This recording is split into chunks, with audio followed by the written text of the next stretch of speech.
이번 주 글로벌 경제 동향입니다. 이번 주는 그 크리스마스 주간으로 특별한 이벤트는 없었습니다. 단지 그 10년물 국채금리가 크게 상승해서 4.631로 금주를 마감했는데 이는 그 지난 5월 이후 최고입니다. 달러도 강세를 보여서 달러 인덱스는 108로 마감했습니다. 원달러 환율은 정치적인 문제로 그 최악을 기록해서 1480원을 넘었다가 그 막판에 그 정부의 개입에 의해서 1476원으로 마감한 것으로 보입니다. 이 수치는 글로벌 금융위기 이후의 최고입니다. 한편 그 암호화폐 거래소에서는 USDT나 USDC 등 그 스테이블 코인은 대략 1,510원에 거래되고 있습니다. 그러면 먼저 그 글로벌 기업의 동향에 대해서 말씀을 드리겠습니다. 테슬라의 그 11월 유럽 내 전기차 판매량이 전년비와 연초 대비 감소하는 부진을 보였습니다. 이에 대해서 그 CNBC는 4분기 차량 인도 목표의 달성이 우려된다고 말했습니다. 그렇지만 그 반대되는 소식도 있었습니다. 바클레이즈는 테슬라의 4분기 전기차 인도량이 전년비 6% 증가한 51만 5천 대를 기록하는 서프라이즈를 예상했습니다. 4분기 컨센서스가 51만 1,000대니까 예상을 4,000대 넘어서는 수치입니다. 그 연간 인도량은 전년과 비슷하거나 가이던스를 약간 하회할 수 있지만 영향은 제한적일 것으로 예상했습니다. 왜냐하면 최근의 그 주가 상승은 전기차 때문이 아니고 자율주행 옵티머스 그리고 트럼프와의 관계 때문이므로 이제는 전기차 판매량이 테슬라 주가에 큰 영향을 미치지 않는다는 것입니다. 저도 이 의견에 동의하는 편입니다. 현대차는 그 자사의 전기차 충전 편의성을 위해서 NACS DC 전기차 어댑터를 2025년 1월부터 무료로 배포한다고 밝혔습니다. NACS는 North American Charging Standard의 약자로 테슬라가 쓰는 충전 방식입니다. 이와 관련해서 금융 전문 매체인 모틀리플은 테슬라 투자자들이 현대차로부터 크리스마스 선물을 받았다면서 최소한 11만 2천 명이 테슬라의 슈퍼차저 충전 시스템의 잠재적인 고객으로 추가됐다고 전했습니다. 미국에서 전기차를 판매하는 자동차 업체들은 테슬라의 NACS 표준 방식을 도입하겠다고 발표했지만 GM이나 포드 등 다수의 업체는 NACS 어댑터를 유료로 판매하고 있습니다. 한편 미국의 그 10월 신규 전기차 등록 대수가 전년비 5% 증가했습니다. 다만 테슬라는 소폭 감소했습니다. 테슬라를 제외할 경우 전년비 11%가 증가했고 가장 두드러진 전기차 판매는 GM으로 무려 72%가 증가했습니다. 전기차 경쟁력의 핵심인 EV 플랫폼 시장을 둘러싼 경쟁이 치열해지고 있는 가운데 중국의 CATL이 자체 개발한 전기차 플랫폼 판스를 공개했습니다. CATL은 해당 플랫폼은 시속 120km로 진행된 그 충돌 테스트에서도 화재나 폭발이 일어나지 않음을 입증했다면서 최고의 안전성을 자랑한다고 강조했습니다. 또한 그 1회 충전으로 약 1000km를 주행할 수 있어서 현재 그 전기차의 주행거리인 400에서 500km를 크게 상회한다고 밝혔습니다. 단순하게 말하자면 전기차 플랫폼 위에 차체만 만들어 얹으면 누구나 전기차를 만들 수 있습니다. 이는 그 플랫폼을 구매해서 사용한다면 누구나 자동차 시장에 뛰어들 수 있다는 뜻이고 완성차 업체들에게는 큰 위기가 될 수 있습니다. 애플의 시가총액이 4조 달러에 육박하고 있습니다. 애플은 한때 엔비디아의 시총 1위 자리를 내주기도 했지만 11월 5일에 탈환한 후에 최근 격차를 벌이고 있습니다. 최근 애플의 주가가 상승하는 이유는 AI 기능 탑재와 아이폰의 판매 증가 때문이라는 평가입니다. 애플은 아이폰 등 자사의 기기에 챗GPT를 탑재한 AI 기능을 출시했고 챗GPT를 사용할 수 없는 중국에서는 현지 기업인 텐센트와 바이트댄스와 협업 중입니다. 웨드부시의 댄 아이브스는 아이폰 16의 중국 판매량은 AI 기반 슈퍼 사이클이 시작되면서 내년에 강한 반등세를 보일 것이라며 내년 상반기 시총 4조 달러를 돌파할 것으로 예상했고 목표가를 325달러로 제시했습니다. 한편 애플은 구글의 반독점 재판에 증인으로 나서겠다고 법원에 요청했습니다. 애플은 구글의 검색 엔진을 자사의 브라우저인 사파리에 기본으로 탑재하고 구글과 검색 광고 수익을 나누는 계약을 유지해왔습니다. 법원에서 이렇게 수익을 나누는 것에 대한 금지 조치가 취해질 것으로 예상되는 가운데 애플은 검색 엔진 개발에는 엄청난 자본과 수년간의 노력이 필요한 일이라면서 자체 검색 엔진을 구축할 계획이 없다고 밝혔습니다. 모건 스탠리가 엔비디아를 반도체 최선호주로 선정하면서 $166의 목표가를 제시했습니다. 모건 스탠리는 엔비디아가 브로드컴이나 마벨 테크놀로지 등의 그 경쟁 회사 제품과 차별화된 특징을 보이며 기술적으로 상당한 차이가 있다고 강조했습니다. BOA도 엔비디아를 2025년 반도체 최선호주로 꼽았습니다. 한편 그 엔비디아의 그 블랙웰은 그 발열과 인도 지원의 문제가 없다고 폭스콘이 밝혔습니다. 그리고 그 대만 언론은 GB200의 다음 모델인 GB300을 내년 3월에 공개할 예정이라고 밝혔습니다. 제프리스는 그 주문형 반도체의 단가 상승이 향후 브로드컴의 실적을 견인할 것이라며 브로드컴의 목표가를 $300로 상향했습니다. 골드만삭스도 내년에는 AI 랠리가 지속될 것임을 밝힌 가운데 CNBC는 브로드컴을 2025년 최선호주로 선정했습니다. AI 성장세가 이어지면서 우상향할 것이라고 말했습니다. 마이크로스트래티지가 7주 연속으로 비트코인을 매입하고 있습니다. 증권거래위원회의 공시에 의하면 마이크로스트래티지는 5억 6천만 달러의 비트코인을 매입했습니다. 한편 그 마이클 세일러 회장은 더 많은 비트코인을 사들이기 위해서 회사 주식 수를 100억 주 늘리는 파격적인 그 재무 계획을 발표했습니다. 이는 그 현재 시장에서 거래되는 주식의 30배가 넘는 규모로 비트코인의 회사의 미래를 올인한 셈이 됩니다. 포브스는 이번 결정이 마이크로스트래티지의 그 주식 가치를 크게 희석하고 회사의 운명을 변동성 높은 비트코인에 종속시키는 결과를 초래할 것이라고 분석했습니다. 비트코인 시장 성과에 따라 회사가 전례 없는 성장을 이룰 수도 있지만 반대로 심각한 위기에 직면할 수도 있다는 전망입니다. 한편 그 우주 기술 회사인 쿨러 테크놀로지가 2,100만 달러에 상당하는 비트코인을 매수했습니다. 이는 그 12월 새로운 재무 전략을 발표한 후 이루어진 첫 번째 비트코인 매입입니다. 쿨러 테크놀로지는 잉여 현금의 최대 90%를 비트코인에 투자할 계획이며 이는 기업 자금으로 비트코인을 대량 매입하는 마이크로스트래티지의 전략을 벤치마킹하는 것입니다. 구글은 그 크롬의 강제 매각은 법에 위반된다고 주장했습니다. 그렇지만 그 애플 등 휴대폰 제조 회사와 맺은 수익 공유 계약을 완화하고 타사의 검색 엔진을 기본값으로 설정하는 등 자체 해결 방안을 워싱턴 DC 연방법원에 제출했습니다. 한편 그 일본의 공정거래위원회도 구글의 검색 서비스에 대해 독점금지법 위반을 결정할 방침이라고 니케이가 보도했습니다. 이란 정부는 메타가 운영하는 왓츠앱과 구글의 구글 플레이에 대한 그 차단 조치를 해제하기로 했습니다. 이란 정부는 2022년 히잡 미착용을 이유로 체포된 20대 여성이 의문사한 뒤 반정부 시위가 확산되자 자국 내 인터넷 접속을 제한해 왔습니다.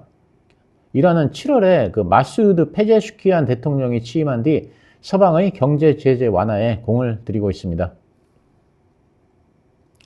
오픈 AI가 그 기존의 영리 자회사를 공익법인으로 전환하겠다는 계획을 발표했습니다.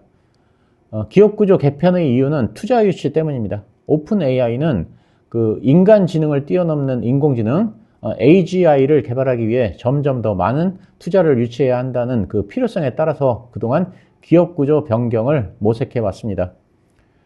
스포츠 경기의 그 중계권을 둘러싸고 경쟁이 치열해지는 가운데 그 넷플릭스가 크리스마스 당일 NFL 경기를 처음으로 중계했습니다. 또한 오징어2를 공개했습니다. 한편 그 키뱅크는 넷플릭스에 대해서 강력한 컨텐츠에 힘입어 스트리밍의 승자가 될 것이라면서 목표가를 $1,000로 제시했습니다. 혼다와 닛산의 합병이 공식화됐습니다. 양사의 이사회는 합병을 승인했으며 양사가 공식적으로 협상에 들어갔습니다.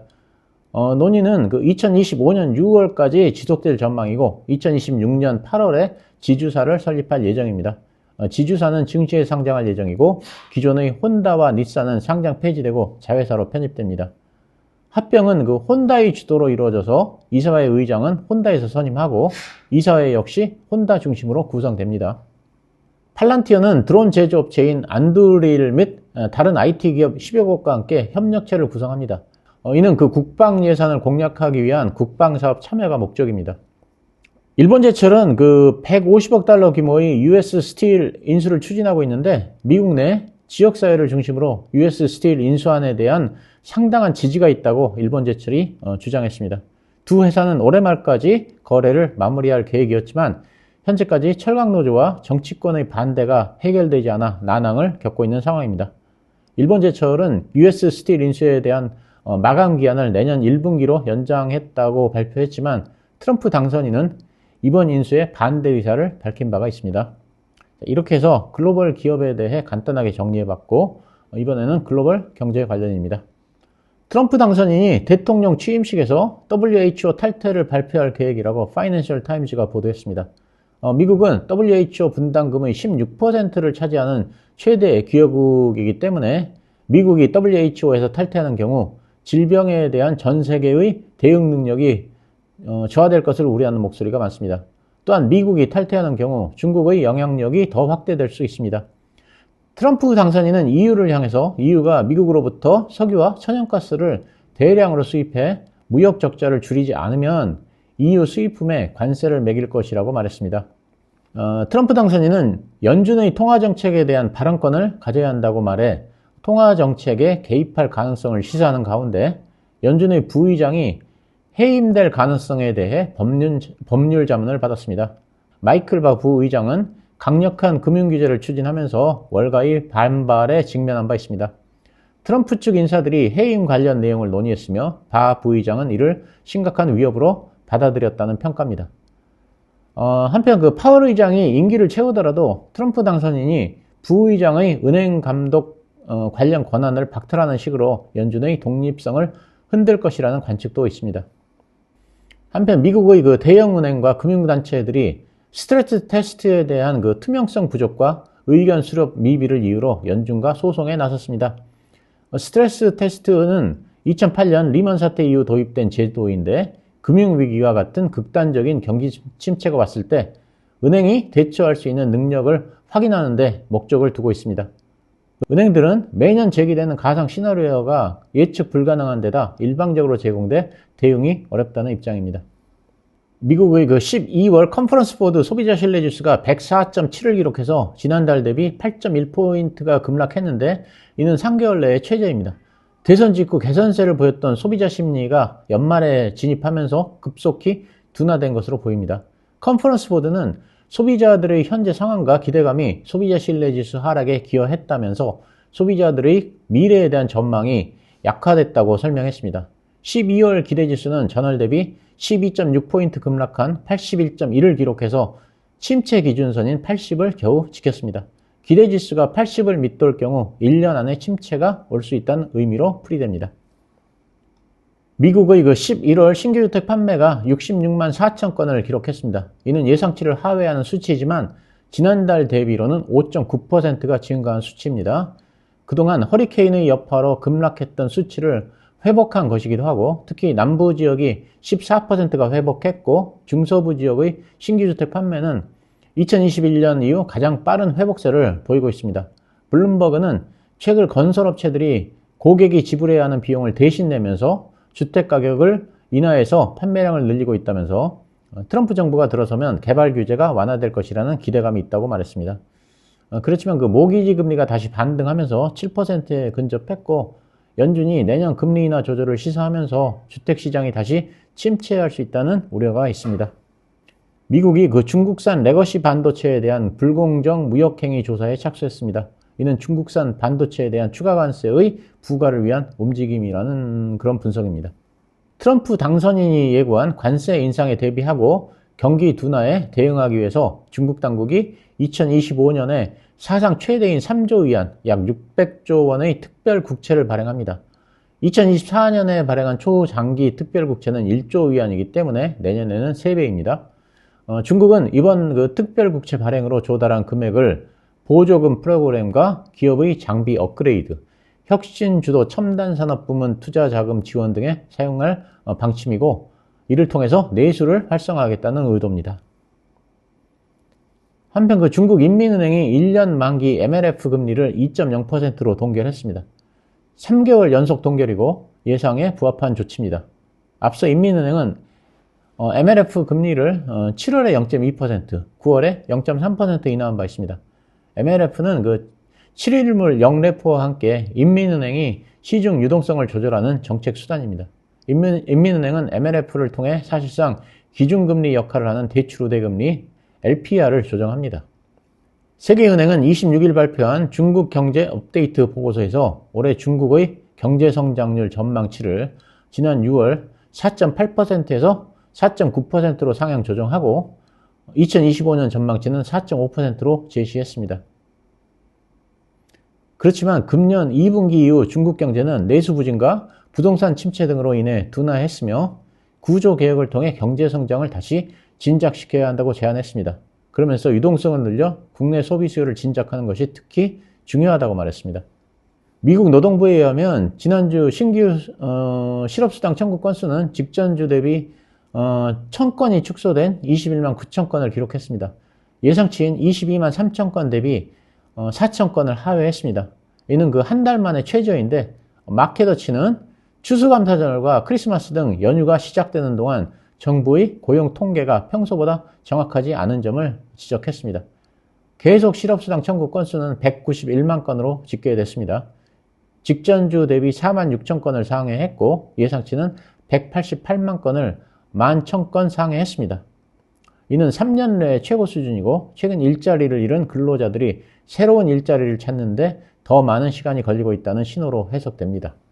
마스터카드는 금년 11월 1일부터 12월 24일까지 추수감사절과 크리스마스 전까지의 미국인들의 소비 지출이 전년 대비 3.8%가 증가했다고 밝혔습니다.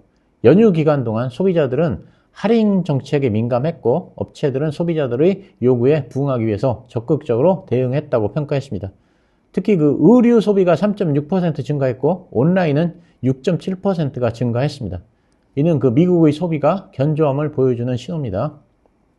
이렇게 이번 주 글로벌 경제와 기업에 대해서 정리해봤습니다. 모두들 2024년 잘 마무리하시고 2025년 성공 투자를 기원합니다. 감사합니다.